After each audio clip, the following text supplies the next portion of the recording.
You know, we had a good team coming into the year. Felt good about our defense coming in. Then we had some injuries where we lost some really good players on defense for long stretches of time. But we hung in there, played good defense all year. You know, went through a really rugged schedule going through our league, and plus a couple of really good non-league teams. And you know, we beat Coldwater by 3 on the last second field goal. Beat Versailles by 2 on just a kind of a wild back and forth ending to that game. But we hung in there and found some things offensively that we could kind of hang our hat on. And you know, we start playing our inside backer Darren Meyer at running back about week 4 or 5, and that really added a physical element to our run game. And then we found some things that Peyton was really good at, running the ball. Kept working on our passing game all year, and you know, the passing game came up huge today. So I'm proud of that aspect, that we didn't give up on it, and we kept working it. And you know, it's nice to see hard work get paid off. You know, you talked early in the year to me about passing game. At one point, you said, we can't pass the ball at all. And yet today, you came out and threw it like you were extremely confident in your ability, and that you had maybe foreknowledge that this was something you have to do today. Can you talk about that? You know, you never know. You know how it's going to go. I knew that they were small and quick. It was the quickest defense we've won against, I would say, the entire year. Would you guys agree with that? Yeah. And I actually thought we could run the ball better than what we did, and you know, they did a great job on that. And you know, I was telling some of you guys on the field, we got a great staff, and we have you know, and some guys that are really glued in on what the opponents are doing. And so after one series, they're giving me ideas, and you know, a lot of those ideas work. So I want to credit Brian Walters, Adam Berkey, Chad Oddie, Jacob Sherrick on the offensive side. Really did a great job of seeing what was there and making some great adjustments. Dylan and Robbie, I wonder, like, the end of the half, trending toward the end of the half, it's 21-14. They have the ball, they're at midfield. They're getting the ball to start the third quarter. If they score and score to start the third, it's a new game. Instead, you guys intercept, you drive down and score. I just wonder if you could talk about that defensive stop and the importance of that particular period of a couple minutes in the impact of the game. Oh yeah, during that time, like with them, we knew that we really couldn't give up, because Goodwin and all the coaches preached all week how they had a lot of tight games and they came back. So we just had to keep our foot on the pedal the whole game, and it worked. Came out on top. But you nailed it. I mean, that was a huge swing right there. Huge. You know, they had momentum, and you're right. They that score we had right before half had to be deflating for Newark Catholic. You know, going into halftime, had to be. Go ahead, Robert. Yeah. Robert is our version of Rob Gronkowski, so you don't know. He's like just a big, goofy Labrador retriever right here. So, go ahead. I did not respond to that. It was on your mind. Yeah, that is just great. You know, our defense all year it's been really good at just keeping our heads up. You know, and we don't give up a lot of points, but when we do, you know, we're really good at keeping our heads up and not getting too down on ourselves. And you know, it's really key for our. I think it was that Tate coming with that pick.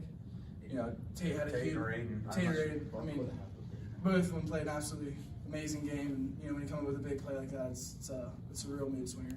I believe it was number 2. Yeah, that was Aiden. So can you walk me through that, Tim, schematically? Like, what was that, an undercutting a route? Was that just something happened on the play to make the interception occur? Well, they've been hurting us with some curl flat combinations where they were kind of 2-on-1 in our flat player, and so we gave them a different look. We went nickel there, and you know, I'm not sure if it, you know, just kind of gave the quarterback a little different read, and I think Aiden just slid right underneath the curl that the quarterback had been completing there. So I think that's what happened. Peyton, you made not only some throws today, but you made some throws that you usually don't make, deep throws and really money throws. I mean, balls very accurate right on the hands, the one to Dylan, I think for the last touchdown, and then the two in the first half to Brady. Those are, you have to have some confidence to make those kind of throws, particularly on a day in a game like this with its significance. Yeah, like Coach said, we've been working on the passing game all season. I've been making those throws in practice. We've been working on it like all season, and then we put it on the field today. And credit to Dylan and my receivers, Brady especially, going up and making a play. You know, I can only throw it, but they got to catch it. And Brady, those were contested, particularly the two in the first half. Those were contested catches as well. Yeah, I just trusted my quarterback, went out there and made the play. Also, I just want to add something. On like Sundays, we would go out, us receivers and quarterback, we go out and we do pass routes and work on our stuff, and I think it kind of showed today. Yeah, definitely throughout the season, we kept improving on passing because, like when we said, they couldn't throw the ball or whatever at all to save our lives, and that's when we started. You know. I didn't say that. Or yeah. It was true. No, you were right. It was true. But yeah, when was that? We said, hey, if you guys want to throw the ball, I was like, I'm an offensive lineman. Like, I love the running game. If you guys want to throw, you're going to have to, like, put in some extra time here. Might have been after McComb over Sales. Yeah, two or three.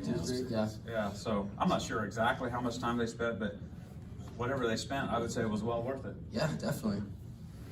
And excuse me, I just want to add the touchdown that you finally broke in the third quarter. We hadn't seen that play in the first half. Was that something that you held out to the second half and said, okay, we're gonna shift gears here, and you finally got that look and that run? Well, it was one of those adjustments, like I said, that one of the coaches, I think that one was Jacob Sherrick. He's like, hey, when we line up in this formation, they're on a 4-3, they slide, this is there. So, we called it, and then this guy right here made it go for 50, or whatever it was. How big of a momentum swing was that in the third quarter to not only pull away and keep your foot on the gas, but you've got your 12th state championship. How big of a legacy is it for not only the team, but the community in general? Well, I mean, the players, this is their team, right? And, I'm not sure. We don't talk about kind of external type stuff, It's just, we have hardworking kids. We keep our nose to the grindstone. Did you guys even care about number 12? No, we just wanted to get. No, they didn't care. I just wanted to win. I mean, it means something for the coaches, but it's not why we do it, and we're going to wake up tomorrow and our wife's going to start bossing us around, and, life's going to be back to normal. So, yeah, but it is, I mean, a lot of you have heard this. My dad was a head coach for 34 years, and every year he'd bring me to the state finals. So I've been to a lot of these, and so I watched St. Ignatius and Newark Catholic in the 80s play. So it's really cool for me because I know where we're at. And when I was a little kid and a teenager and a young 20-year-old, going to these with my dad, I was like, I want to be those guys. So it's really cool for me just because of my background. For the coach and the players, can you talk about one of the things that when you watch MAC conference play against other schools is execution and not hurting yourselves. Can you talk about, and actually Coach Ayala brought that up, can you talk about what it is about the MAC conference that prepares you to do that at a high level throughout the playoffs? We have to do it or we lose, I mean, that's the honest answer. And I don't know, and we have kids, and most of the MAC schools have similar type kids that are willing to listen to the coaches and to be supported at home, with parents who say, I don't know what's being said at home, but obviously they're not undercutting the program at home because the kids are showing up. And, I call Robbie's my biggest Labrador retriever, but all of them, they are like black labs. They'll sit there looking up at you, panting, like, all right, coach, what do you want me to do? I'll do it. And I think kind of when you get outside of our area, I'm not sure that's the case. And that goes back to just like being here, coming here as a kid all those times because we've been here how many times, and we grew up coming to the state finals and watching guys older than us play. One of our coaches at Berkeley, watching him grow up, we just wanted to be in their shoes. So we had respect for Coach Goodwin and all the other coaches because we wanted to accomplish what they accomplished whenever we were kids. Yeah, it's definitely from a young age. If you look out in the crowd, there was a ton of small elementary kids here, and they were all hyped out of their minds to see us win. And, you know, one of them came up and said, "I want to be a quarterback someday." He's like, "Yeah, go for it, man. That's what it's about." They aspire to be like us and kind of be put in those shoes because they want to win like us. Also, going back to that, it's really just a dream come true. You know, as a kid, that's what you dream of, going to state finals and coming out on top. It's unexplainable how you can feel. It's awesome.